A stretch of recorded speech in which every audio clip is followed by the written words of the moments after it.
One of my favorite things, though, so she's, like, staring through the bushes at them, like, at their table, and she goes, I wonder what they're talking about. It better not be my hair. I really liked that. That's cute. Because they're always making fun of her hair. I've got to tell you something that they cut out that was so cute. So, like, while she's going on about, like, it's so inappropriate, like, the age difference. You're not supposed to be, like, we're in high school. You're not supposed to be dating college students. It's in my student handbook. And it's so cute. She's like, it's even in the handbook. And I'm just like, oh, so that's why she never flirts with Darian, even though she probably thinks he's cute. She's following the rules, you guys. It's in her student handbook. I also, that's a very, like, any moment where Serena gets mad enough that she starts, like, being like, you guys have to go to bed, it's the rules, or it's in the handbook, and it's so out of character, and you're like, I love it, it's really cute. It's so she just has her moment of, like, in this moment, when I want something, I will call upon the rules to justify what I want. In the name of the moon! And the rules! Alright. Alright. Welcome to Sailor Moon Therapy Hour. I'm your host, Audrey. And I'm Alison, and we're not therapists, we just watch anime. And Yes, we do. The anime we watch is Sailor Moon, both the original dub and the more recent sub, so that we can really dig in and find out where all of our past traumas came from. And I think they came from Sailor Moon. No. I think this episode, I thought I was going to hate it more, and I didn't hate it, but it was kind of weird. This was the Rei goes on a date episode. I'm very interested to hear how they translated this one. It was super cute, actually, in the Japanese. Yeah, I honestly was braced for it to be, more like that one where they were, just another girl fight episode. Yeah. I was so braced for it. And it mostly wasn't, which I appreciated. Yeah, so. And I actually, I didn't hate Rei, at all in this one. She was, I don't love the whole dynamic that they set up, but I thought she was pretty endearing. Yeah. And teenagery and stuff. Yeah. And, so I guess since we're being all mysterious about what it's about, we could jump right in. Yeah, let's do it. The English version of this episode was called An Unnatural Phenomena, which I actually still don't know what that means in relation to... An unnatural phenomena? Yeah, also phenomena is a plural word, I think, so that's extra confusing. I guess it has something to do with the gardener. I don't know. I feel like they went for a weird title here. Yeah. What was the Japanese version called? The Japanese was called Usagi's Panic, Rei's First Date. See, that's more descriptive. Yeah. Well, they always Unnatural Phenomena could have been the title of literally any episode so far. Yeah, I think and also my sex tape.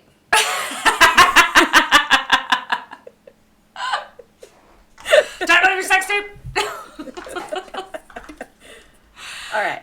I think it would make more sense if they'd called it Natural Phenomena.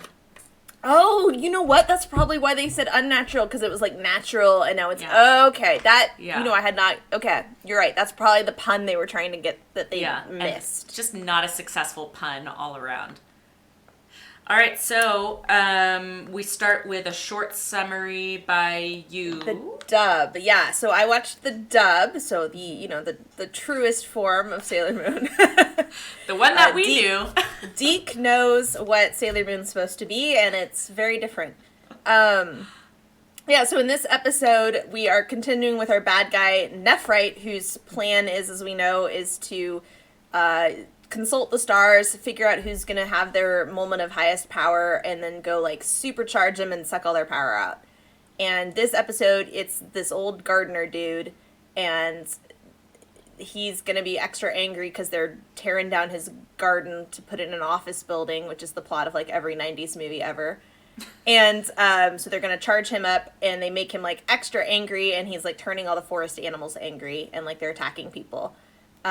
Meanwhile, Rei goes on a date with Darian for unrelated reasons, and everything comes to a head, and they stop the gardener, and they stop Nephrite, and Rei's date doesn't go. It was weird. Okay, I think this gives the general idea. I think we just got to talk through it. Yeah. There was sort of these overlapping pieces that don't really fit together. Mm-hmm. So there's kind of 3 subplots going on, and none of them really resolve. The Rei date thing doesn't really resolve. The Gardner thing doesn't really resolve. Really? Melvin thing kind of resolve. I don't know. It was weird. Because they pretty much resolved in, or like sort of resolve. Yeah, they resolved in the Japanese. Yeah. Okay. Well, let's talk it through. Yeah. Okay. So I have notes. We start with Amy, Ray, and Mercury looking out over a beautiful view of a lake in a city, and they're in a sort of a gardeny area, and they're like, "This is great." And Amy. Okay, real fast. As always, Amy's voice is super annoying. We did apparently change voices for Tuxedo Mask in this episode, and I think for Sailor Moon in this episode.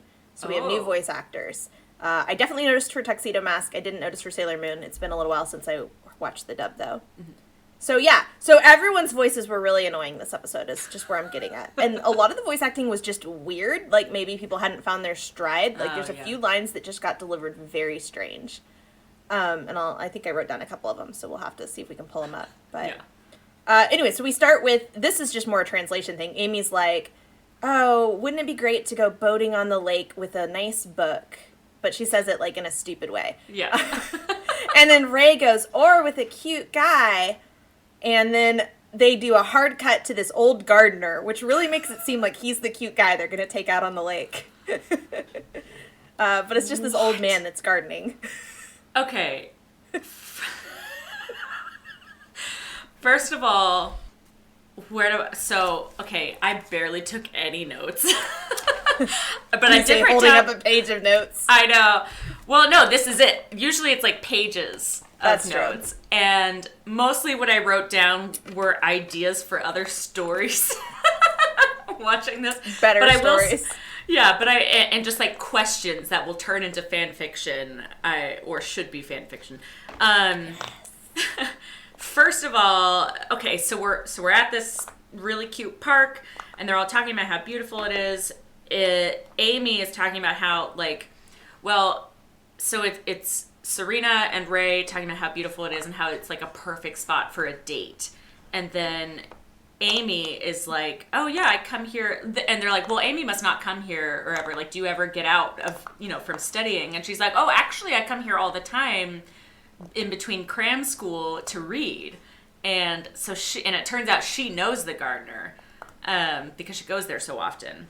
Once again, it's like a similar set of things they're talking about, but it's just more interesting and character appropriate and less ham-fisted in the sub.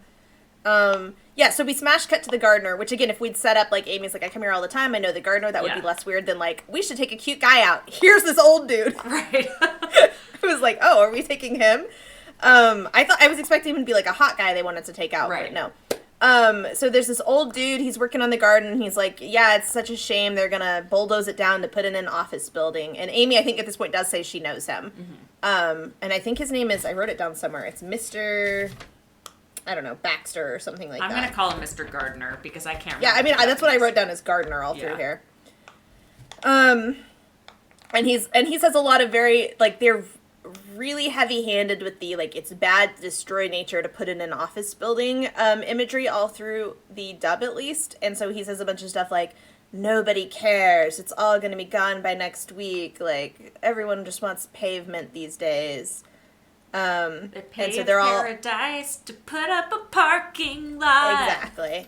And so the girls are like, oh, that's a shame. And Ray's like, I want to talk to my grandpa and see if there's anything we can do. Which she doesn't. That is not what it was way funnier. Okay, what'd she say? Okay, so... and this becomes a theme in the episode. It's just so funny because, like... So he tells them that they're getting rid of the garden. And they all kind of like look sad. And then they're all like thinking. And... it's like you think that they're all sad about, this place getting paved over, and like I think Serena's generally like, Amy's definitely super sad that like this beautiful place is gonna go, and she's like, this is unforgivable, blah blah blah. Very Amy. I love Amy in this episode. And then like Serena's feeling sad the same way, and she's like, oh, that's like so disappointing. But then she later just kind of like focuses on other things, and then it cuts to Ray, who's just like, oh my god, I've got to get a boyfriend so I can have a date here before it's gone. See, that makes so much more sense. And one thing I'll say right now, and I was gonna save this till the end, but like, so the episode's gonna end with like they save the gardener, but they never readdress the garden, which is fine, depending on how you set it up. But in the English version, they set up really hard, like destroying the garden for an office building is wrong, and they have this whole, they push that theme really hard, and then they literally never save the garden, which is like how you should end an episode that's set up that way, is you should save the garden and stop the office building. But it sounds like the Japanese version didn't really, like, push that really ham-fisted message so hard. They sort of did, but they do save the garden. Like, being evil saves the garden. Because the construction company... So when we get to that point... But, like, I'll just explain it now. So, like, obviously Nephrite curses this man, you know, gives him the power of, like, control over the insects and the animals. And so he sends them to, like, attack the construction company. And so all of the workers run away and refuse to come back. And there's this scene, which it sounds like maybe they cut, where the owner, like, of the, like, the landowner who had tried to sell it was talking to him about the gardener. He's like, well, I mean, the construction company won't come back. And, like, I'm so tired of dealing with all these different construction companies who, like, won't come back and, like, won't do the work, and they're so flighty, so, like, I'm gonna need you to stay on longer as gardener. I'm pretty sure they changed that scene. So, like, it does work. Like, the evil plan works.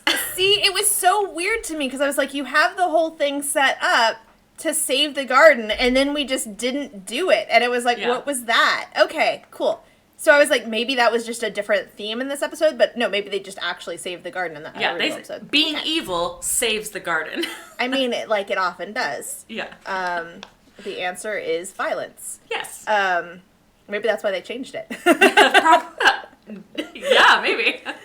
So it sounds like, again, better discussion, better theming. I love Ray being like, no, I gotta get a date before. It was so funny. That's a very teenager thing to do. I've always wanted to have a date in this place. It's gonna be torn down. It's I gotta just get my like, date. Everybody's concerned about the garden and, like, how things are changing. And then Ray's like...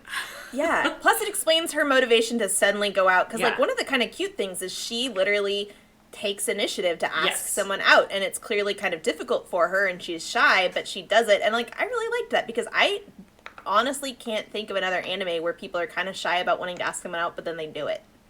Well, like, girls aren't allowed to do that. Yeah. Just, like, ask a dude out. It's really cute how she does it, because it's like, in the Japanese, she's not quite shy. Like, she's kind of all bluster, which makes a lot of sense. Yeah, she's like, I'm gonna do this. Shy. Yeah, but like, I mean, as soon as she's in the clear, moment. Like, it's her first time. She's kind of, like, figuring out how to do it. Like, I just really liked that. And it's not something I've seen very often. Oh, my God. She was so cute in this episode. Like, so much cuter than I thought it was going to be. So we cut to Luna almost getting hit by a car. Okay, this moment was hot. Like, yeah, it was really good. Her. Darian does this, like, not barrel roll, but he does this, like, do a barrel roll. Yeah, he vaults over, like, the divider and grabs her and rolls out of the way of the car, and it was really cool. I wrote down, what's he wearing? Because he has this weird, like, sleeveless top on that was really strange. Yeah, it was like workout clothes or something. Yeah. And then, so Darian saves Luna, and then Serena shows up, and of course, because they bicker, she's like, what are you doing to my cat? And he's like, I'm saving her. She almost became a kitty pancake. And she's like, no, you're messing with my cat. And then Andrew comes out of the game store, and we find out that Andrew knows Darian. And she's like, Andrew, you know this loser? And she's like, and she goes, he nearly mutilated my kitty. Which is when my brother sitting next to me started snickering, and I was like, you're a child. Wow. So I had to share that. In the Japanese, it was so fun. I mean, that's pretty great. Also, this explains why he's always in the area. Yeah, because he hangs out with Andrew. And they just, like, constantly run into each other. But, like, which is funny, because I guess he didn't know it was Andrew. I was like, didn't he say that Andrew was really stupid for liking Serena in one episode? But he didn't know he was talking about Andrew. I don't think he knew. No, he did find out it was him. He did find out it was him. But he was still shitting all over her for, like, well, he must be an idiot for, like, you know, only maybe in retrospect, maybe he's just shitting, he's, like, jokingly shitting on his friend, and she just doesn't have the context. Oh, anyway. Yeah, because I thought we were going to reveal, I remember thinking in that moment, in that episode that they were going to reveal that they knew each other. And then I was like, oh, I guess they don't. But they do! Yeah. Weird. But, so in this conversation, like, it's just kind of adorable, like, how he literally saves the cat, which is, like, a big, like, hero trope.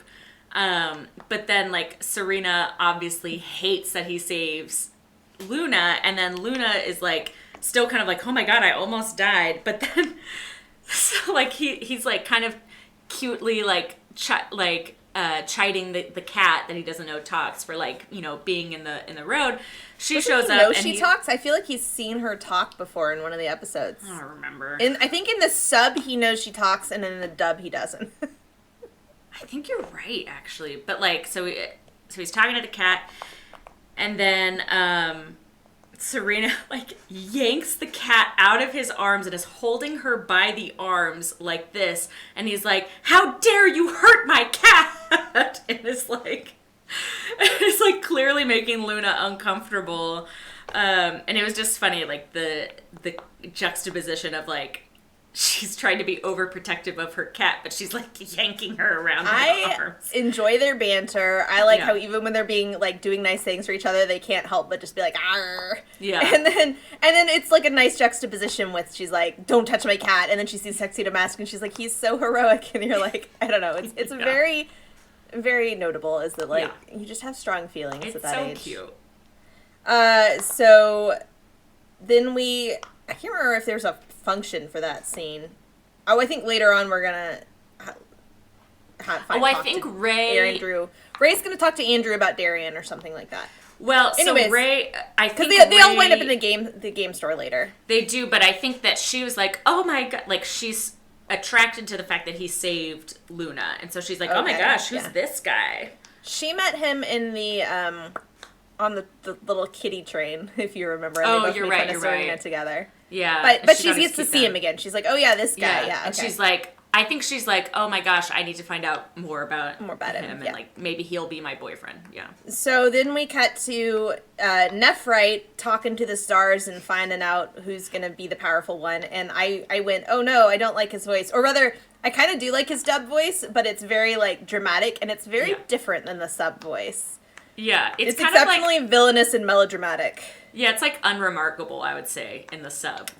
Yeah, which like, is why it threw me so much when I heard it in the dub. I was like, what is this? Whereas in the sub, he just like sounds like a dude. Yeah. Like maybe a hot dude. I don't know. Yeah.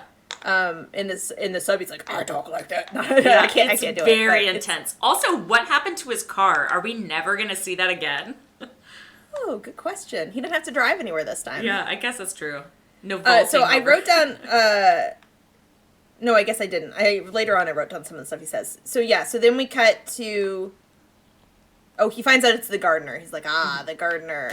And he says something like, who would have thought it would be that old gardener? And he says it, A, like he knows who this dude is. What? And B, once again, like conveniently it's someone in town that, you know, that's related to the group.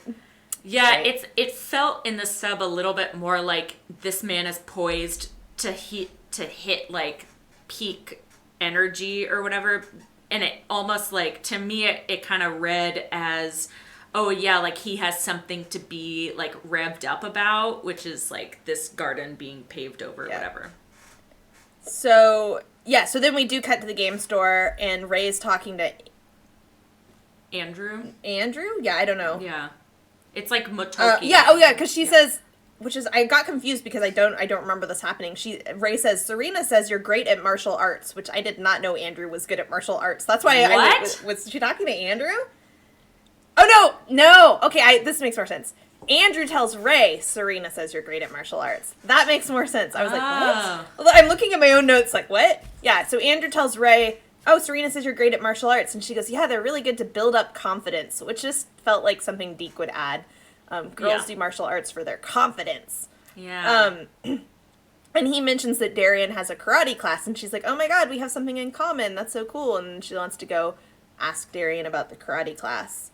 And she's like coming up with this dramatic, like you said, blustery plan of like, I'll ask him out and I'll get invited to his karate class. She says, and she's posing like, dramatically. Yeah.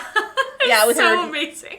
With her leg up on a stool, and it tips over and she falls down. And my brothers were like, when was she clumsy? And I was like, well, she's got main character syndrome right now. She's temporarily the main character, and that makes you clumsy. Well, I think it also just shows, like, it kind of reminds you that, oh, she's also just a kid. Like, she's just a teenager, you know? But, like, so in the, I could probably see why DiC would have changed this, but, like, the conversation is totally different. I mean, she's talking about Darien, but it's like she finds out, she's like, oh, so he just lives alone in a really expensive condo, and because they have to explain, like, his parents aren't around and whatever. Yeah, and so she's thinking, like, oh, and he's rich, and then, like, she's asking him, like, well, that college that you guys are both in, like, that's really hard to get into, right? And he was like, and Andrew, I think, is kind of maybe also, like, flirting with her, or, like, confused as to why she's asking so many questions. And so he's like, I mean, yeah, it's, like, kind of hard to get into. And so she's just, like, calculating all of the, okay, he's rich, he's really smart. So she's like, this is, like, perfect boyfriend material. And then Andrew is like, why are you asking me so many questions about Darien? And then she ignores him and is just, like, thinking out her plan in this pose, and he's just like, what is happening right now? I really like that. That's cute. I will say, that's apparently the sub-canon we're getting about Darien finally, and because I think it's supposed to be like, his parents aren't around, I think he's orphaned, and his parents aren't around, and he's living by himself, even though he's kind of young, but also much older than Dub would like to admit that he is.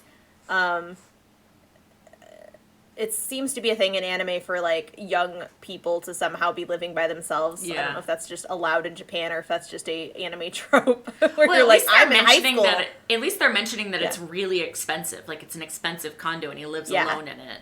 Once again, we probably don't want to mention him being in college if we're doing this as a... So weird. That's a little questionable if they're 14. Yeah. But I think, in the sub, they're like, they're 16 and he's maybe is 17 or 18 or 19 or it's fine. We won't talk about it. So the karate thing is made up then. Yeah, and so it's interesting also with the age thing. That means it's just like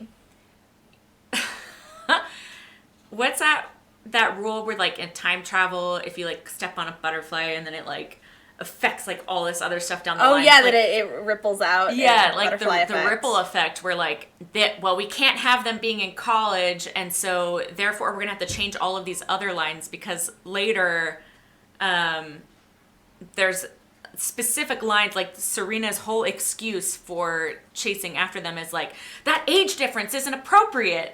So they like actually bring it up. Yes. Wow. So they don't bring it up at all. Yeah. And then they go hard into, like, I'm gonna tell him I like karate and I'm gonna, like, get invited to his karate class and like, which is like, wow. By the way, now I'm wondering if, like, them putting in the karate class thing is sort of racist or something. I don't know. It feels very... That is kind of racist. It's not, but it's kind of like, what do Japanese people do? They do karate. Right. I mean, like, have we ever seen Tuxedo Mask do anything that looks remotely like karate? No. No, he just starts in high places and throws things. But even when he fights, it's not like karate-style fighting. Actually, it's funny because my brother said, does Ray do martial arts? And I think she might, but actually I'm not sure she does. Okay. You know what? I'm thinking my knowledge of that came from the dub, actually. So right? She might not. So it's like, of the fighting we've seen her do, what type of fighting is it? Yeah, well, it's karate fighting. Well, she like kicks people and hits people with chairs and stuff. Yeah, but it's mostly just like action. Yeah. Just like, what's close at hand? What can I do right away? It's karate. Oh, man. But yeah, so it's not karate class that he's walking home from later. It's college class. College. Yeah. Sorry. Every time I'm reminded him being in college, it just really like, okay. So then we cut to Nephrite, like, talking to the gardener, and considering he's just about to, like, possess the gardener, it's weird that he, like, leads up to it all subtly. It feels like it wasn't necessary, but he comes and he's like, it's a shame what they're doing to your garden. I'm gonna... And he's like, I'm a rich man that cares about your garden, and I want to help you. And he says, I love this. Nephrite goes, I used to play here as a kid. And he says it like he's not quite sure what a kid is, and I really appreciated that. That was That's some good actually character. Funny. Yeah. That's Is that definitely what the you voice guys actor's have? choice. I know, and it was a good choice. I really liked it. And he then he doesn't even pretend to be a human. It was so unnecessary because he did this weird, like, I thought he was setting up, like, sort of like with the tennis thing where he was going to be like, I'll help you and I'll get you in and I'll, like, subtly manipulate you. But then, like, literally Just 2 seconds later, he goes, Yeah. I need your help. Or at least your measly human power. And then he, like, puts his hand on his head and, like, possesses him. And you're like, okay, so that was unnecessary. Yeah, in the sub, he just straight up is like, man, humans have really lost sight of what's important. He just doesn't even pretend. I like that. And the guy's just like, that would make more sense than, like, because why was he pretending if literally 3 seconds later... Exactly. Because he wasn't. Yeah, no, that makes more sense. So he grabs the guy by the head and he's like, increase this human's anger to its maximum peak of energy, which is a lot of words. Yeah. And then he's like, spread your anger to even the gentlest of creatures. And then, like, the butterflies turn evil and start attacking the construction workers. That's interesting because he imbues, in the sub, he imbues the gardener with the power over animals and insects. And so then that would make more sense. Yeah. That actually does make more sense. This was just implied, like, I made you very angry, and your anger is just sort of, like, subconsciously getting into all these animals. No, because he's not angry, really. He's just, like, really sad and feels helpless because he can't do anything to save the garden, and then he's playing off of that to give him the power. And that's where I wrote one of my questions where I was like, there is a version of this where, like, this is an origin story of a hero with the power to control insects and animals, and it's a middle-aged gardener. And, like, I love it. And again, once again, the sub and dub are similar, but the sub makes more sense and thematically like holds together better. So yeah, one thing I want to note is when we cut to the construction site where the butterflies are, like, I guess attacking, it's really unclear because, like, they're just kind of swarming around people. Everyone is screaming. I feel like someone vanishes, which was a little weird. No. But then, like, it's like unclear what's happening, like why people are screaming, because it doesn't appear like the butterflies are doing anything. They didn't show, like, the electricity shocking and stuff. Okay, because So the or gardener... if they did, I didn't understand that was what was happening. So the gardener sends them in because he was like, get off of the property or whatever. And, like, they're swarming, and then there's, like, a quick scene of, like, one of the guys who's in, like, the big machine claw thing. And, like, there's so many butterflies, and, like, somehow there's electricity going in. Like, they're like, there's so many of them that they're destroying the machinery, and then it's, like, shocking people, and they're just, like, being attacked. That may have been shocking, but I didn't understand what was happening, so... Yeah, it was more like they're just being swarmed and attacked. By butterflies. And they're like, fuck this, I'm getting out of here. Yeah. Well, on the one hand, I don't know what a butterfly would do to me, but on the other hand, if I was swarmed by butterflies, I probably would go running off, so I don't know. Yeah, because they're specifically, it's not even just swarming, it's like they're attacking them. Like, they're, like, I don't know how, but... Yeah. That was weird, but I enjoyed it. I really liked the evil butterflies. I liked all the evil animals in this episode. Same. They were very good.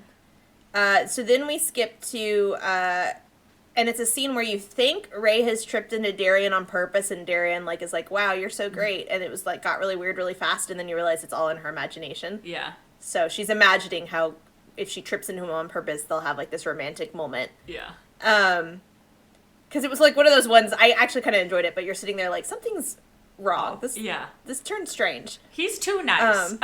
Yeah. It's, like, not how he would respond. Yeah. But in her head it is. Yeah. And Serena's walking down the street eating ice cream, and Luna's like, oh, you eat so much, like she always does. And then they see Ray, and she sees Ray, she's hiding around the corner waiting to trip into Darian. Yeah.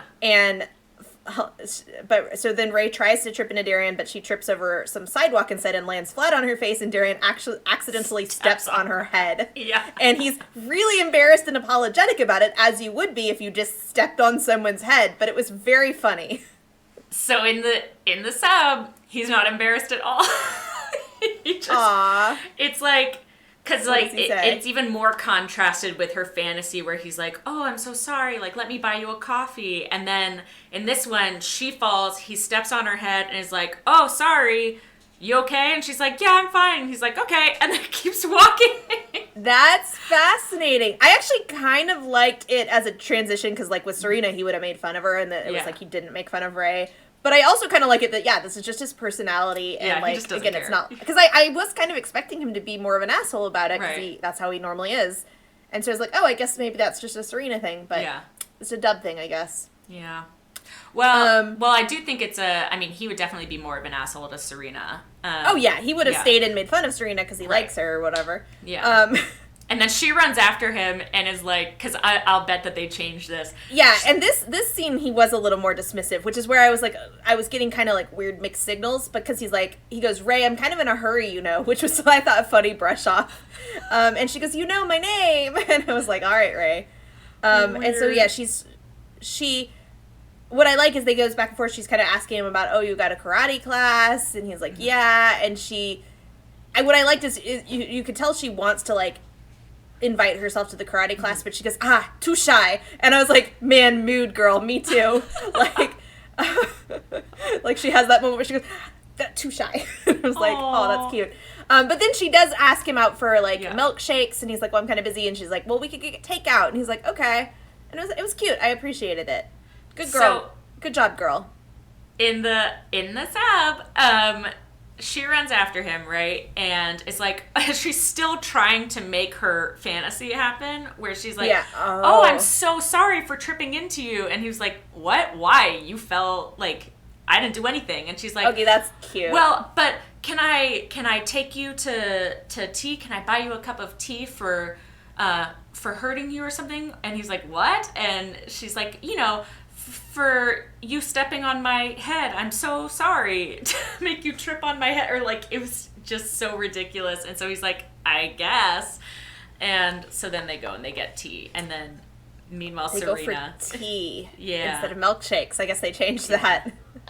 Something like tea or coffee. It's probably tea. It wasn't milkshakes. And Serena is spying on them, and she's like... Luna's like, oh, you're jealous. And she's like, I'm not jealous, I'm concerned. Yes. Which, actually, I kind of believed, because I don't think Serena is into Darien. I think she maybe has some feelings that she doesn't recognize. It's subconscious, for sure. Yeah.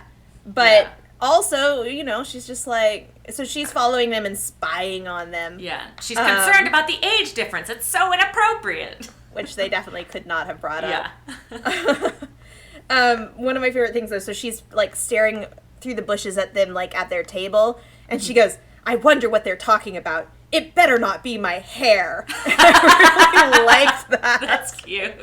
Because they're always making fun of her hair. I've got to tell you something that they cut out that was so cute. So, like, while she's going on about, like, it's so inappropriate, like, the age difference. You're not supposed to be, like, we're in high school. You're not supposed to be dating college students. It's in my student handbook. And it's so cute. She's like, it's even in the handbook. And I'm just like, oh, so that's why she never flirts with Darien, even though she probably thinks he's cute. She's following the rules, you guys. It's in her student handbook. Also, that's a very, like, any moment where Serena gets mad enough that she starts, like, being like, you guys have to go to bed, it's the rules, or it's in the handbook. And it's so out of character, and you're like, I love it. It's really cute. It's so she just has her moment of, like, in this moment, when I want something, I will call upon the rules to justify what I want. In the name of the moon.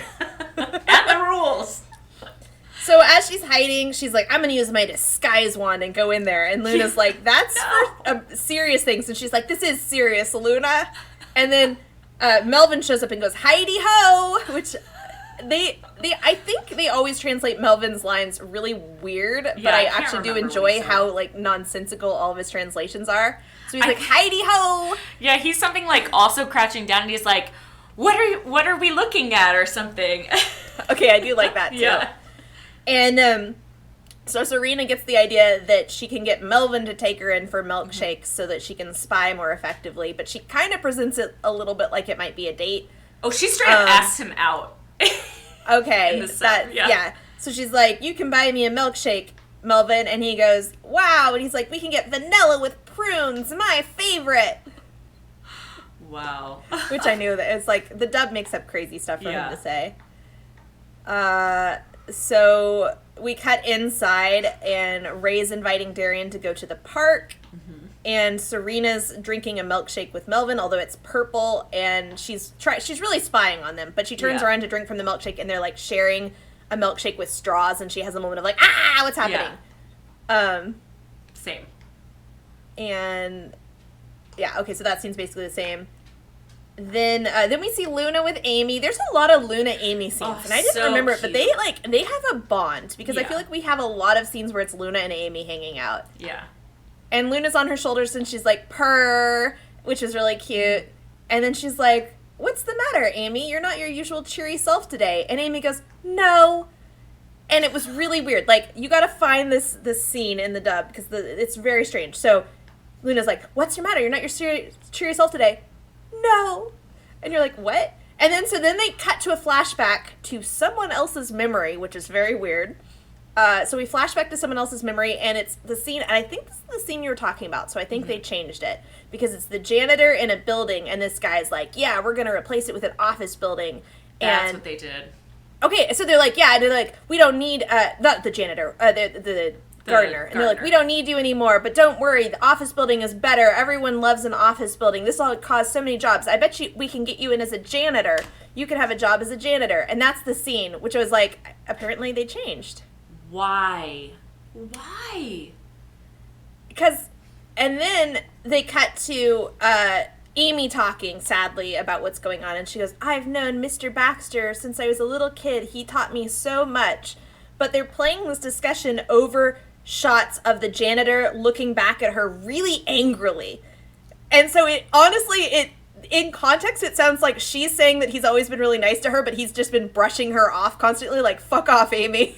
Which I really liked, but this is where I knew that they'd changed this, because I was like, you know what's probably happening is she's saying he's acting really weird and he's angry and I'm concerned about him, not in my childhood he always yelled at me, which is... Right. Yeah, so she's upset because they're getting rid of the garden, and he's acting really strange, and he's being rude to her, and he's never been rude to her before. Like, he's always been so nice. Mm-hmm. And so I think they want to go check it out or something. But, like, yeah, what I don't understand is why bother changing the scene where, like, in the Japanese, it's obviously, this is sequential in terms of, like, the bugs attacked the construction company, and now he's talking to the gardener, and he's like, oh, I can't even get another construction company, so I guess you're going to stay on. And meanwhile, the gardener's still mean to his old boss, and then he sends, like, squirrels after her. Because, like, that makes sense as we're setting up, like, we did accomplish what we did, but it's evil because, like, he can't stop. It's not going to stop, yeah. And Amy's concerned because, like, yeah, his behavior's really weird. Versus, because he told her not to come into the garden anymore, that she's no longer welcome. Yeah. Exactly, which is really weird. But I think maybe they were like, well, we don't want the gardener to be evil. That'll confuse kids, so he has to still be trying to save the garden. We know he's evil, though. Yeah, well, because it's not his fault that he's evil. So he has to still be trying to save the garden, but then they never save the garden, so I was really confused. But they did save the garden, and then it doesn't stop, and that's why he must be stopped. Yeah. So, because, like, the tennis thing, where it's like, you get better at tennis, but then you, like, get crazy too far. You go too far, yeah.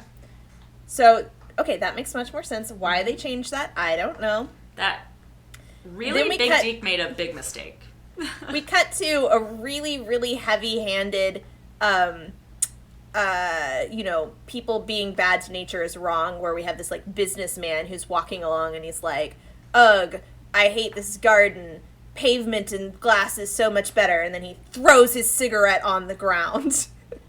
And then an evil squirrel attacks him. So that's the owner, that's the landowner, walking away from that meeting where... But does he actually go like, I love littering and city stuff? No, I can't... I can't even remember what he says. It's like such a throwaway that he's just like, bleh, and just like, just like how people litter. People aren't littering going, I hate nature. So the squirrels attack him. I wrote down, nipple squirrels. Oh no, because he definitely had some squirrels. They were everywhere. There was a crotch squirrel. It was bad. Wow. It was a bad day for him. I thought it was hilarious. I really liked it, the squirrel attack, yeah. I mean, I guess that sounds weird to say. I really liked the nipple squirrels, but... I didn't even notice. So, Luna, I guess, sees this, and Mercury, was Mercury there? And they're like... Yeah. Oh, yeah, they see this. They see him running off. And then the squirrels are still standing there, and I assumed the squirrels were going to turn and attack them, because there was all these squirrels sitting there. But the squirrels didn't, which I was like, oh, I guess that's nice. But they're all like, oh, no, that's not normal. And you're like, no kidding. And then Mercury's like, I gotta go get everyone else. I just hope I can find them in time, so that she runs off to look for Serena. No, this was such a good moment for her. Like, hold on. I might be getting ahead of myself. But never once does she... What's so great about this episode for Mercury is that Mercury takes charge in this episode. Well, I wouldn't be surprised if she didn't say that, because as I was thinking at the time, like, she doesn't even know they're there. Why is she going to look for them? Like, I can't remember what she's going to go do, but I think that they see that going on and they're like, oh, let's go investigate, like, what's going on. Let's try to find the gardener or something. Yeah. But she's not looking for the other teammates. She's just concerned about her friend. She's like, this looks like a job for the Sailor Scouts. Yeah, no, that's not what Hope it is. I can find them, because I can't do anything by myself. No, like, she says multiple times in this episode, she's like, unforgivable. Like, it's so dope. I love it. Yeah. Because you're like, whoa, this is what like, Mercury gets mad about. Even in the dub, there was glimpses of, like, cool Mercury moments, but they didn't really lean into it. So, yeah, so Ray and Darian are out on a boat, like Ray wanted. Mm-hmm. Happy for Ray. And they're having the stupidest conversation ever, which, again, I suspect is made up, because they're just talking about how sad it is that there's an office building that's going to be put in to destroy the garden. And that's pretty much what they're talking like, about. Darian's like, oh, there's not going to be any green spaces left pretty soon. And he's like, I heard they have a really nice flower garden here. And she's like, you like flowers? And and she's like, do you want to go see the flowers? And he's like, oh yeah, I heard they have an amazing rose garden. And she's like, you like roses? Which I think was a reference to Tuxedo Mask. Yeah. But he's like, yes. And he's like, I want to see them. He's like, yeah, I really want to go see the flowers before they're destroyed. I just really enjoyed it. It's like so dramatic. So the way that it was done in the Japanese is just so blasé. Like, it's actually a really boring date, and it's contrasted with Serena's like trying to spy on them, and she's like, what are they flirting about? But really what they're talking about is just so boring, and just like, oh, yep. Okay, that's cute. Yeah. As I said, this was more just like a message about environmental stuff, and I did like I need to see the flowers before they're destroyed, just because it's just a funny line to say, and I also really like the idea. Let me point out, too, there's a point when they're like, they're going to bulldoze the garden. And I'm like, so why are you still out here gardening? And then he's like, they're going to bulldoze my flowers. And I'm like, you don't have to bulldoze flowers. They don't need it. You can just run over them with your feet. But I want to see the flowers after they're destroyed. That's me. Same. Yeah, so Serena's spying on them. Melvin's with her. He still thinks they're on a date. He tries for a kiss, but she's already gone. I wrote down, funny. Yikes, because it was just awkward. Can I say real quick, like, so he's, like, turned around trying to gather up his courage to kiss her, and Serena obviously has been spying, and then she, like, you know, is worried about that, and he was like, you've been so bold to ask me to this spot, so I guess this is, like, a big makeout spot, and he was like, I'm just so surprised that, like, you would be so bold as to ask me to this spot, but, you know, and like, I don't think that really we should be physical, but I guess I could just go for one kiss, and he turns her. Okay, I actually like that better. They did sort of a like, Serena, this day has been amazing for me, and I never thought it would happen, and then he comes around for the kiss, but it was like less funny and more just kind of like awkward. Yeah. I will say, because I was thinking about this, and I was talking to my brothers about it, and it's like, on the one hand, like, I think taking advantage of someone, like, asking someone on a date that, you know, likes you when you don't really mean it is kind of an asshole thing to do. Yeah, it is. But we were talking about why we don't like Melvin. I mean, obviously he's written to be unlikable and, like, nerdy and whatever, which, you know, leaving that aside, and obviously he's been very obnoxious in a lot of his behavior in the past, but still leaving that aside, one of the reasons it's hard to feel too bad for him is that for all he says he really likes Serena, over and over, he's not paying any attention to what she says or does or wants, so he doesn't actually like Serena, he just likes the idea of Serena. Like, even this whole date, she's very clearly not interested in him, not talking to him, spying on people, but in his head, it's this whole other thing. So it's like, it's hard to feel like, oh no, your heart's being broken by the girl you like, because he doesn't like her, he doesn't even know her, he's not paying attention to her ever. That's a good which is a very common, like, you know, teenage boy, teenage girl thing to do, but it makes it like, it's not like, oh no, the girl he really likes is being mean to him. It's like, you're just in your own little world, Melvin. It is like, I mean, it's definitely in character for Serena to just do all of this, I feel like. But yes, it is slightly more mean than usual because she does straight up ask him out on a date in the Japanese and then ignores him the whole time. But he also doesn't really seem that bothered. Yeah, well, there's that too, where he's just like, he's written to be the kind of comedic whatever that you can kick around. But anyway, so I thought that was interesting to think about because it's I don't think you know, you might frame it as he really likes Serena, but like, but he doesn't really. Does he? I think it's just like one of those little, you know, schoolyard. Oh, it's very common. Yeah. That said, don't ask people out who like you if you're not. Don't use people about it. for dates. Yeah. Just say, would you ask me in for milkshakes so I can spy on my friends? Yeah, like that was the other thing is like, they're friends, so why couldn't she just be, like, there is totally space for her to be like, this is inappropriate, or like, I want to spy on them, come spy on them with me, you know? Will you buy me a milkshake? Go for it. Yeah. So, then we cut to the angry gardener. And he's finally angry enough that symbol, like, on his hat turns into a monster, sort of like the tennis racket This monster was dope looking. Yeah, so she, like, emerges out of his head, and his hair turns white, and he collapses unconscious to the ground. So I guess she's all of his energy turning into a monster. Her hair... And I don't remember what her name was, but she's, like, a nature monster. Yes, and her hair is vines, and she has, like, this, like, metal space corset thing that is in the shape of a butterfly, and, like, these green leggings that are made of grass, and it's so cool. Okay, the monster's name is Petassos. Let's see if that means anything. Oh, that's why she kept saying Picasso. Her name is derived from the Greek word Petassos, meaning a broadleaf. Okay. Oh, that makes sense. Yeah, she was pretty cool. I liked her. This is where Mercury is like, unforgivable! And then she just transforms immediately. Yeah, I really liked Mercury taking the lead. We don't see that very often. She does a transformation. She goes straight on the attack. I was a little like, Mercury, get him with your bubbles, because, like, I don't know, usually her attacks are kind of useless. Yeah. And every time she does the transformation, I have this moment with Mercury where it's like, her transformation's really cool, and it ends on the weakest possible pose. I know, she, it like, makes me so tucks in her elbows, Yeah. she tucks in her knees. It's like the daintiest, most insecure pose that you're like, child, why is your power pose so bad? Get a better power pose. It's not a power pose at all. It's like shy girl pose. I mean, it's sad. I feel bad for her. Yeah.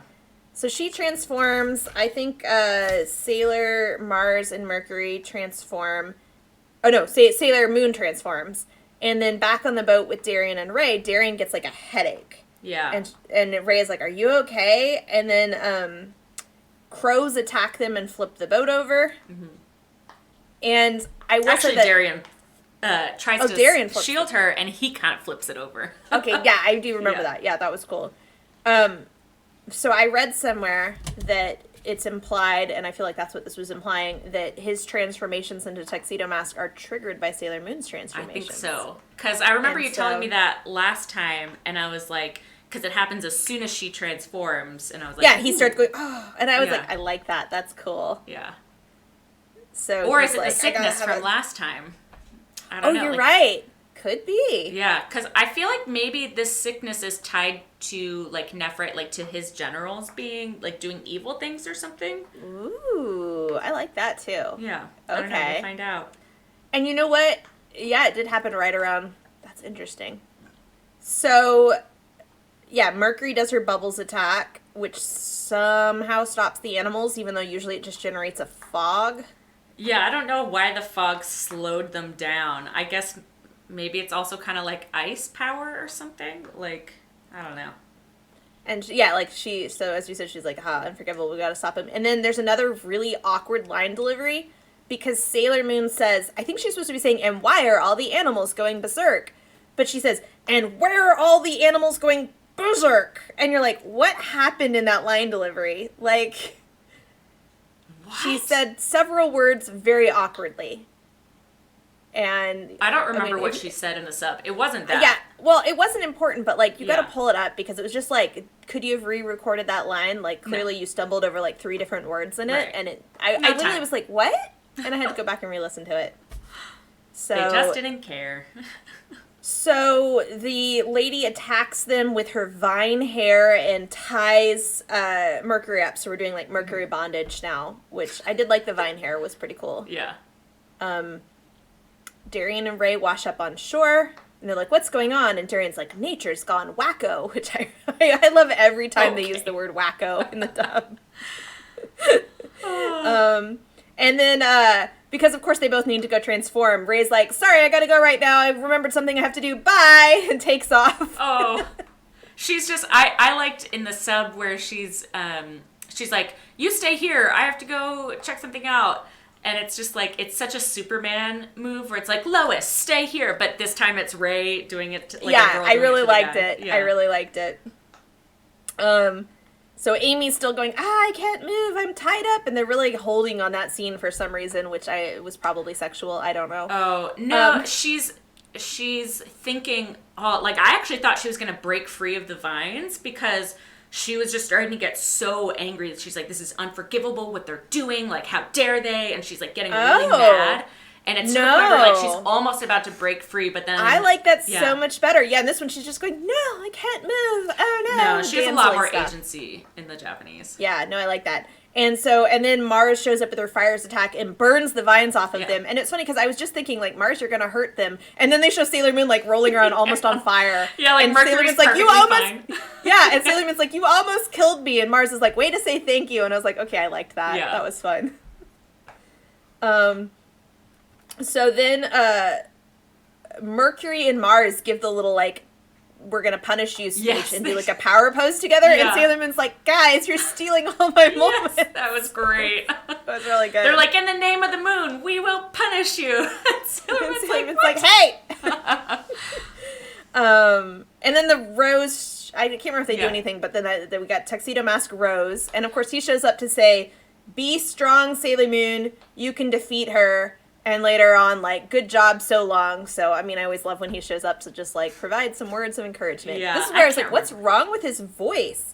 He delivers the lines really weird. And it was, I think, partly because the voice actor had changed. But also, like, it was just a weird delivery. Once again, there's a lot of weird line deliveries in here. He, like, kind of stumbled over his lines. Which is funny because he's got, like, one line. So he says, be strong, Sailor Moon, and so then she does her tiara attack. Like, I don't feel like she needed his help to do this, but whatever. Well, I think they were being attacked again, and, you know, for some reason, like, ever since she's gotten the team together, I feel like Sailor Moon's had less agency to attack. Like, she's always, like, holding back. Although, literally, just the last episode, she was, like, handling things by herself. Not very well, but, like, so, again, we've had moments. But I enjoy when they let people other than Sailor Moon lead the charge. It's nice. It's not, like... I mean, she did finish him off this time. Yeah, she usually typical. Does, I feel like. But there have been a couple times where it goes different, and I appreciate that. So they turn the lady to ash, and the gardener wakes back up, and his hair is normal again. Yeah. And Darian's like, so long! And he leaves. And then shows back up as actual Darian instead of Tuxedo Mask. And he's surprised to see Ray. He's like, I thought you were going to leave. And she's like, nope. And they have a weird back and forth conversation because then, of course, Serena's like, go away. And Darian invites both of them to milkshakes, which I thought was weird. No, and I that did not. Felt like that wasn't something he would do. He's like, girls, don't fight. Let's go get milkshakes or something like that. And I was like, Darian would never say that. No. Melvin turns up. And still thinks they're on a date. He's like, Serena, I want to go on a boat ride? And she's like, Melvin, we're not on a date. And he's like, and then he's like, but we did all these things. We got milkshakes, and we went for a walk in the woods. And Darian's like, that sure sounds like a date to me, Serena. And she's really mad. He was so funny. In that moment, he, like, in the background, he's just like, he's like tickle cake. Yes. He's like, I'm going to have so much blackmail material on her. Love it. Yeah. Did they cut the part where, like, Ray's like, I think he's definitely Tuxedo Mask. Like, he's Tuxedo Mask. They did cut that. Because she was also the one in one of the, I think in the sub and not the dub, she was like, doesn't he look like Tuxedo Mask? Yeah. And like, I love that, like, you know, Tuxedo Mask has figured out that Luna talks and Sailor Moon, and Ray has figured out that he's Tuxedo Mask. Like, I love that they're actually discovering things and changing the status quo in the sub. Yeah. They're not doing it in the dub, but they are doing it in the sub. It's so funny because Serena's like, no, there's no way that he is. She's like, I'm pretty sure he is. I mean, and we even get to contrast it when, you know, like when Tuxedo Mask leaves, they're like, Serena's like, oh, he's dreamy, and then Darien shows up and she's like, go away. Yeah. So good, I love it. Yeah, so that was the episode. I enjoyed it more than I thought I would. I was really braced for the Ray dating thing to do a lot more jealousy stuff. Although, again, I kind of forgot, but like, Serena's not jealous because she doesn't like Darien. Yeah. So it wasn't we're fighting over this boy. Like, subconsciously, I think she's a little jealous. But she's definitely not doing the we're fighting over this boy the whole episode, which is what I thought it was going to be. Because she's still not even letting herself in on the fact that she thinks he's cute. Like, she's still trying to convince herself that she's just being a good friend, which is definitely in character for her. And like, her obsession obviously says otherwise, but I think it's cuter that, and I'm glad that the dub didn't change it to be like, no, that's my man, you know, because they so easily could have. Yeah, I think they handled it. I thought Ray was pretty cute with her just, like, trying out the idea of dating. That felt very, like, classically teenager. Yeah. In a way that, again, it didn't feel like she was just, like, crazy over the top, like, I love Darien. It was more just, like, I want to go on a date. And she was, like, kind of shy but kind of confident. And it just, I really liked that. It felt like a take and a vibe I hadn't seen very much. Yeah, like, I really... And even, like, it wasn't like she didn't ask her one true love interest, but also it didn't go that badly. It was just like, sometimes you go on dates and it's just a date. Well, and the other thing I liked, too, was that she didn't pick Darien because she thinks Serena has a crush on him. Like, that's kind of what I thought was going to happen. I was expecting, like, she'd be like, ask him on a date, and Serena's like, I can't. She's like, then I'm going to. Ha, ha, ha. Yeah, like, that's what I pictured. Like that. It was, like, because in her mind, she's like, well, Serena hates this guy. So, like, obviously, like, there's nobody, like, has called dibs or anything. Like, she just doesn't even think about it. Yeah. And, you know, because... He's cute. He likes karate. We all like karate. Yeah, she didn't ask Andrew out, notably. Serena I really thought a lot. And she would know that Serena has a crush on Andrew. So that's a good point, actually. So, again, I liked it. It was a nice vibe. The dub didn't mess it up too bad. Again, I'm glad to know that they did save the park, because it just felt like a really weird beat to not do. I was like, hey, what happened to the park? Yeah, that's so strange. It's going to be destroyed. They would change that translation. And I think I like that I saw hints of Amy being cool, but I definitely suspected she was going to be a lot cooler in the sub. I would recommend going back and watching it, because I don't ever remember Sailor Mercury being this dope. Well, they always play her down, like, again, they use her for the comedy, and the comedy is just like, I like books, and I'm the one like, I don't know. That's the sad part, is, like, she's usually, of all the characters to play up for the comedy, like, Sailor Moon and Sailor Mars are the comedy. Like their play. You know, like, Sailor Mercury's kind of like the straight man, you know? Yeah. So, like, why try to play her off as funny? And I like, there's things she's passionate about, and she's confident and smart. I don't know. I like that. There's a lot more of that in the sub. Yeah. Would you like to guess the Sailor Says? I have a feeling it's not going to be the whole planet Earth thing, but I'm just going to say, like, hey, don't litter. Littering's bad for the environment. And, you know, if we run out of green spaces, then are we really human at all, or something like that? Well, you're not completely wrong. They actually did go for the nature thing. Oh. I was floored. I was like, since when do they go for the obvious? Like, they've been so weird about that. Now, they did take a weird angle on it, but they went for the nature thing. So here's what they said. They said, nature's a blessing we mustn't take for granted. We're not the only ones living here, you know. And Luna goes, oh, I'm glad you noticed, which is, of course, she always does. And Serena's like, it's easy to forget. Paper comes from trees. There's lots of ways to save on paper. Try using reusable cups and utensils instead of the disposable kind. And make sure your parents and friends recycle so these paper products are processed into something else. Let's keep our trees in the parks, not in the waste dump. So what I didn't expect was for them to suddenly make it about recycling paper. What? And also, once again, yes, let's make children worried about recycling instead of holding corporations responsible for paving over parks. I mean, that was what the 90s were doing. It was all about, like, personal intervention. But they still are. Like, I'm still seeing stuff about, like, hey, we're in a drought, save water by, like, turning off. You know, as an example, because, again, like, I think this is a great point. It's, like, a lot of times the companies do so much more waste than any individual ever does. But we get it. And I also think it's funny how we'll fixate on certain things, like, and it's not that these things aren't ever problems, but, like, for example, like, plastic straws right now. Right. It's, like, for some reason they're considered extra bad compared to, like, every other piece of possible waste. But I was thinking about it because we do a lab in my class that involves drinking with straws, and, of course, someone spilled the box of straws, and, you know, since they were spilled on the floor of a lab, they all had to go in the trash, and she goes, oh, no, the turtles! I just really enjoyed that. I mean, I will say, I still, every time I recycle, like if I have, like, those Coke can things, I'm actually surprised that they're still making them, but, like, I always cut the holes that, like, the Coke can usually goes into. I love that. For the turtles. Yeah. But, and, you know, I like that kind of thing, but it's so funny that, like, for some reason, one box of straws feels like you're doing so much more damage to the turtles than, like, you know, so many other things in life. Yeah. It's just so funny to me now, like, because also now there are memes about, like, oh no, straws, and, like, meanwhile the corporations, like, 99.9% of the sludge is literally from them. But, like, let's worry about straws more. Yep. So so just the phrase is stuck in my head, oh no, the turtles, every time I have a straw. Oh no!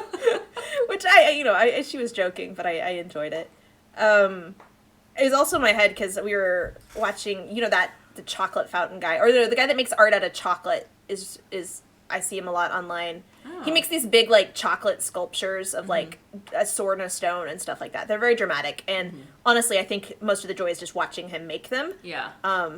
But I saw a thing going around, and he's got a TV show now that's coming out. Oh. But someone was like, oh, but those sculptures aren't edible, and that's so wasteful, and blah, blah, blah. And I'm like, okay, but, like, one dude making a chocolate sculpture that, probably is not edible. Right. But, like, it's the art is him making it. Like, and the joy is, like, watching the video of him making it. And I sometimes people get weird about what they do and don't consider wasteful in art. Yeah. Because they'll be like, oh, you can't do that. That's wasteful. But you can do this. That's not wasteful. And you're like, art is sort of inherently going to be kind of wasteful, right. But also, like, what you get out of it is the art. It's, like, also kind of the point a lot of times with the art. Yeah. So, I don't know, I was just thinking about that, where sometimes we just get weird about, like, what we allow people to do and not do. Because it's like, one dude making a chocolate sculpture is not really generating a whole lot of waste. Right. And a lot of people get to enjoy watching him make it. Yeah. And But also, apparently, they go on permanent display in his cooking school, so. Oh, that's cool. That's nice. Yeah, I thought that was nice. So they're not even just throwing it away after if they're on permanent display. Yeah, no, I think that's nice. So why aren't they edible, though? Because I think they would be hypothetically edible, but someone was pointing out that, like, the type of chocolate you'd have to use would be, like, not very good quality, and it would, like, pick up contaminants from the environment and blah, blah, blah. Like, he makes, like, big, like, I think they'd be edible, but not good. Okay. Because that's not really what he's doing. Just like when you make a giant chocolate sword that you can pull, like a life-size sword you can pull out of a stone, like, that's not awesome. I mean, it would be fun. You remember, like, man, one time in school, because you know how, like, you do all those, like, you had to sell things and you'd win, like, a prize, and they were always stupid prizes. Like but the our Christmas paper orchestra club won, like, it was like if you won the most, you got, like, extra special stuff, and we actually did it, and we won, like, just this huge amount of chocolate, and I got, like, it was, like, this bar of chocolate that was, like, this big and, like, 3 inches thick. It was, like, a cake of chocolate that I took home. Like, just for me. We all got some. Yeah. And I mean, I feel like I was eating that thing for like 6 months. It was so much chocolate. It wasn't even like very good chocolate, but I was just like gnawing on it slowly. Yeah. And I was very smug about it. But I was just thinking about that, like, even more chocolate. If you were given, like, a huge chocolate sculpture and told to eat it, you would be gnawing on that thing for the next 6 years. Forever. Oh, wow. You can now buy chocolate bars that big at just Trader Joe's. And I could probably eat them much faster now. I know. Ooh, I really want some chocolate now.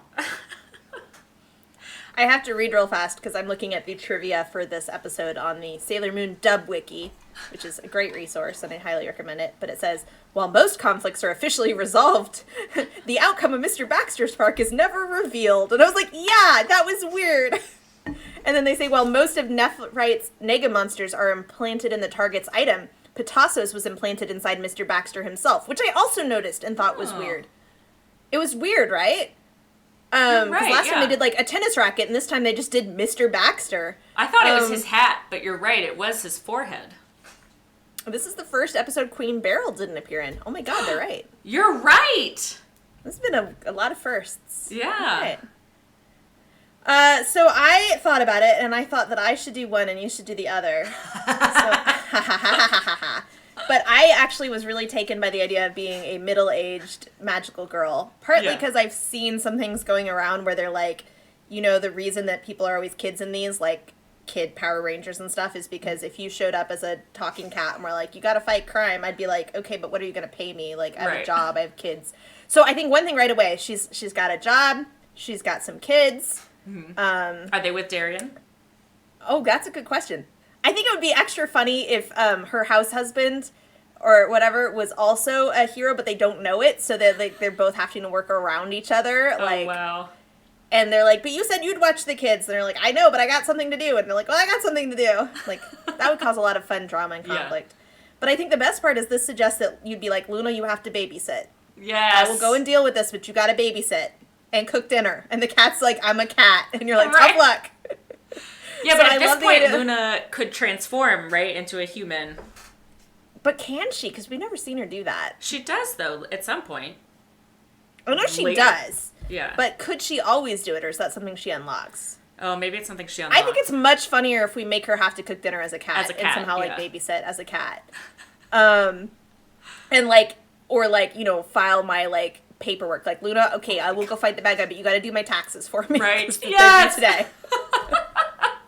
So, apparently the part I'm most drawn to is just making Luna have to try to do regular house things. As a cat. Yes. That's really what the show focuses on. It's just like a cat trying to do housework. Yes. All right, Luna, but we promised I'd file these today and drive the kids to their soccer practice. Luna's like, all right, I'm going to learn how to drive a car. Toonces, the driving cat. It's really good. Meanwhile, like, I feel like Serena would just have so much less patience for these bad guys. Like, I gotta get home. I'm tired. It's been a long day. I'm just gonna CRA you right off the bat. Yeah, like, especially also, like, since her power comes from who she loves and, like, her family would be probably number one, right? So she'd be like, no, I don't got time for this. I'm supposed to be at my kid's presentation. Right. They're giving a presentation, and they will be very sad if I'm not there. And I've got 5 minutes, so wrap it up, Nephrite. Oh my god, all of the bad guys should also be, like, middle-aged and take office jobs. Wait, so what does that mean then for, like, middle-aged Nephrite? Like, how do his plans change now that he's middle-aged? Good question. I feel like the middle-aged Nephrite, because he's kind of, like, full of himself type, right? Mm-hmm. And in this one, he's like, I'm a young, up-and-coming whatever. But he'd be, like, that more, like, obnoxious, like, middle manager. You know, like, the person who's like, I'm the manager of Chuck E. Cheese's, but that's a very important job, and I'm really full of myself about it. So he'd be like, yeah, I work at Staples, but it's a really important job. Right. Or is he super rich, since that was kind of... Ooh, so, like, maybe he's, like, maybe he's like a tech investor now. Just like, Ooh, I've yeah. exited 4 companies. I'm a millionaire. No, I know what he does. He's into Bitcoin. Yes! He's a crypto investor. Yes, that's him. Absolutely. Ooh, and I'll bet he finds a way to implant a monster into the blockchain somehow. Into the NFT. You buy this NFT and it drains all your energy. Yeah.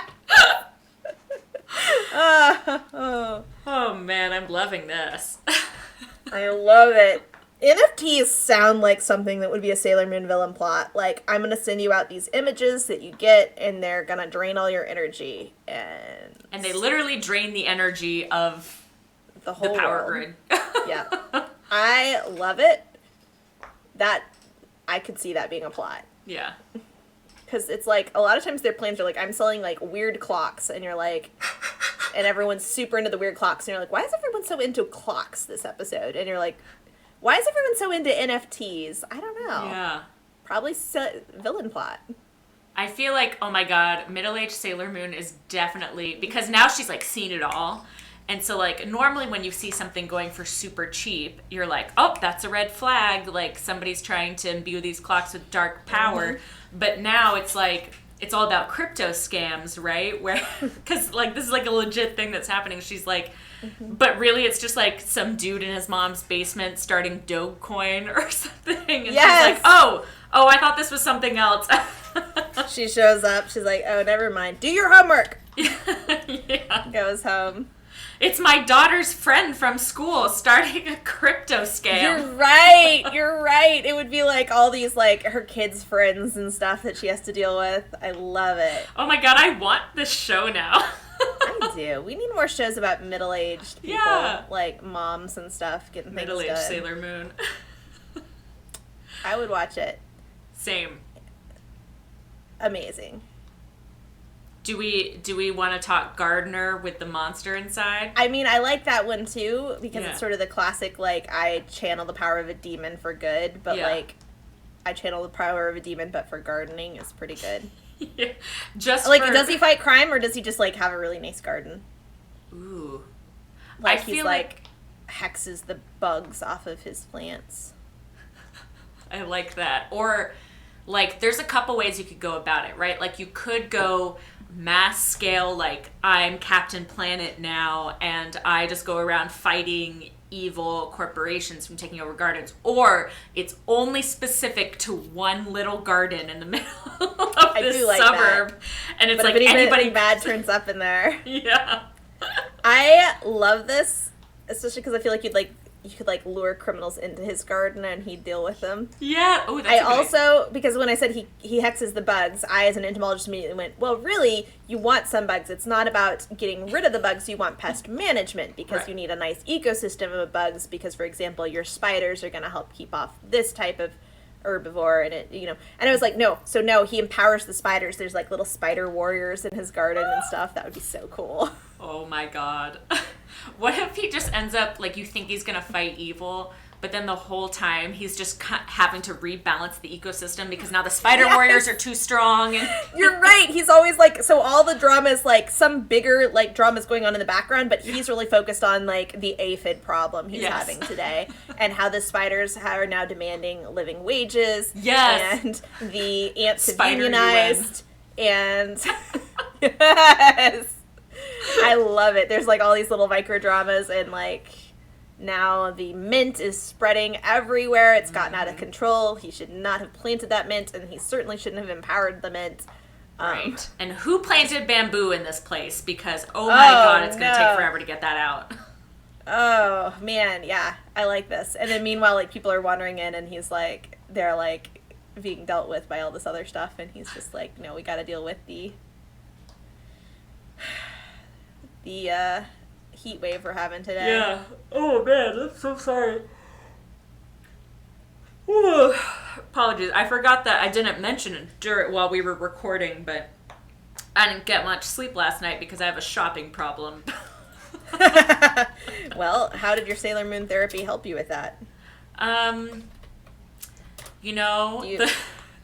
Sailor teach you Says. what lesson did we learn today? In fact, it's time for our Sailor Says. It is time for Sailor Says. Says. Learn today. Let's see how I can just create an amalgamation of several different lessons at once. And that is, hey, stop buying things off Amazon, Audrey, because that hurts the environment. And also, don't lead your friends on by asking them out on dates just so that you can spy on other friends. Also, maybe don't spy on other friends. My Sailor Moon Says is that having a squirrel army would be really cool. Sailor Moon says, if you're ever given an army of squirrels, use them for good, not for evil.